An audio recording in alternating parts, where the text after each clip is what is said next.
Hey everybody. So I am in a motel room. I want to say first off, before I do anything, say thank you to the people who have helped with getting me a motel room. Um, Sorry, notification. With getting me a motel room, I didn't expect it, but some people have helped, and I was able to find a motel room that was affordable, and it was $44 a night. Ends up being like $55 a night with taxes and everything, which is still kind of expensive, but it's better than nothing.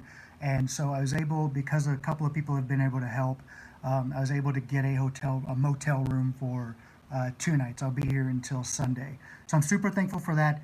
Not what I'm doing a video about, but I want to make sure that I say that thank you for helping with that. It means the world. So I'm in a motel room.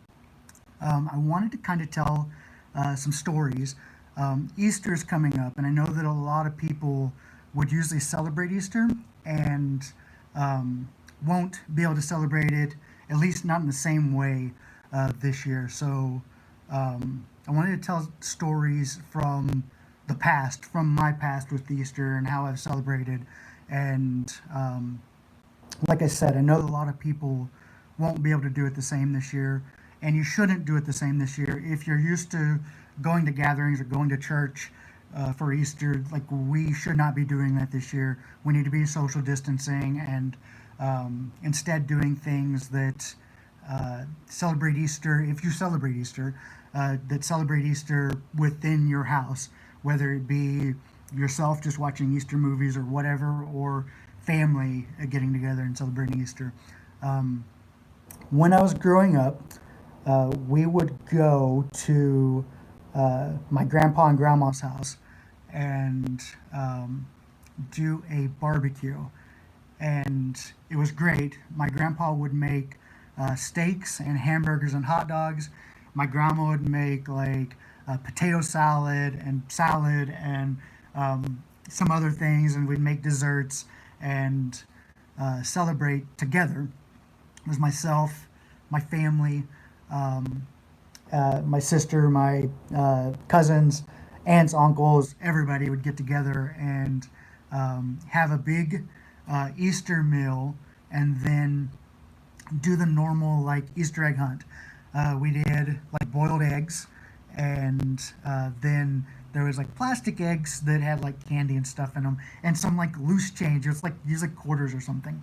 But I was always jealous because the adults in my family would get together and each of them put like $10 or $20 into a big plastic egg, and my grandpa would go and hide that egg from the adults, and then the adults would go and do their own Easter egg hunt, and whoever got that egg got all the money. And I always would like couldn't wait till I became an adult to be able to do that. But by the time I became an adult, we didn't really do Easter anymore because there weren't any kids. Like I think maybe we'd do like a barbecue or something, but it wasn't Easter egg hunting anymore. So that kind of sucked because we didn't do the get to do the adult egg hunt that I'd always like wanted to do growing up. Um, I remember one year, similar to like now, where we couldn't do an Easter because it was raining and storming. And I think it was tornado warnings. I grew up in Oklahoma, and there was tornado warnings. Anytime the weather was changing, we had tornado warnings. It's just a normal tornadoes and tornado warnings. And so we couldn't. I remember one year we couldn't go out, and so my mom and stepdad, they had boiled eggs. I'm not a huge fan of boiled eggs, but something I am a huge fan of is deviled eggs, which is where you take a boiled egg, split it in half, and then take the yolk, mix it with mayonnaise, because we're white, and mustard, and then you mix that all together, and then put that filling back into the half of the egg, and deviled eggs. And and then there was papriki, the spice that I don't know. It's like a red spice that you use, and they would put that on there, and deviled eggs. So I like deviled eggs. I don't necessarily like boiled eggs. They just don't. it just leaves like a weird like taste in your mouth, and it's not good. But yeah, I digress. So anyway, we couldn't go to my grandpa's house because there was a tornado warning, and instead, my mom and stepdad hid those plastic eggs and boiled eggs around the house, and me and my sister went and found them. Um, and I think that that was a bad idea. Like looking back, it was great, like togetherness, whatever, but a bad idea in that those eggs could have like if we not found them all, like could have gone bad. But maybe they knew exactly where they had. I don't know, but I do remember doing that. We had Easter baskets and just did it at home. Um, Maybe even watched like Easter cartoons or something. But I remember that, and then I remember whenever I was in the Air Force, I volunteered with a group home for boys. It's a um, group home for boys is for people in the foster care um, system, and what it basically was boys that um, had done really like bad things. One of them had like learned how to um, uh, like hotwire cars and steal cars, and had been caught stealing cars. And so it was basically in California, the because I was stationed in Northern California at that time. Um, it was boys that were not ready basically to be adopted, and so they were in the foster care system. They weren't like at whatever they are, like where groups of people stay, but it was groups of boys, and there was like in this home, it was a ranch, and there was like 5 or 6 boys. And while I was in the Air Force, I was looking for things. I wanted to become an officer, and I was looking for things to volunteer. In order to become an officer, you have to have volunteer hours, like it helps. So I wanted to volunteer. The recommendation was very low. It was something like 20 hours of volunteer time or something. It was just very low. But I volunteered at this group home for boys, and I fell in love with doing this and helping, being a mentor for young men who weren't ready to be adopted, who were in their teen years, didn't have parental figures, and then the people who ran this group home, both of them were in their like 70s, 60s or 70s, and so they were more like grandparent figures than what they were like father figures, and so I was able to help and be a guiding figure and a mentor for these boys. Anyway, it came to be Easter, and these boys wanted to be able to go to church. The men and women, the husband and wife, didn't want to go to church for Easter, didn't want to go do anything for Easter, and had other things going on and they couldn't. So I volunteered. Um, I was volunteering and showing up every weekend anyway. I spent basically any free time I had helping these boys like with school and different like activities. I would take them. They would sign up for like leagues for summer to like go play baseball or whatever. I would take them to go play baseball and teach them and help them with homework and everything else. So it came to be Easter, and they wanted to go and do the church that we went to was having sunrise service up on a hill where uh, like the church was going to meet up on a hill, and it was at sunrise, and they did service up there, and so it was kind of a cool activity, like a cool sermon service. So we went to go do that, and they were just amazed by the whole experience, and I was amazed by the whole experience too, to be able to go and do sunrise service. I don't remember ever doing anything really super special at church for Easter, but that was pretty special. We went and did that, and they were super thankful, ridiculously thankful for being able to go and do that, because they weren't going to get to do it unless they had an adult supervisor, and I got, or an adult chaperone, and I got to go and do that with them, and it was a good experience, a great experience for me and for them, and to be there on the hill in the group home was in Marysville, I believe, or Yuba City, California, and it was no Butte. It was in Butte County. Anyway, there was a hill, and everybody went and met, and it was kind of chilly, but it was a great experience to have church outdoors. It's different, and I'm glad I got to experience that.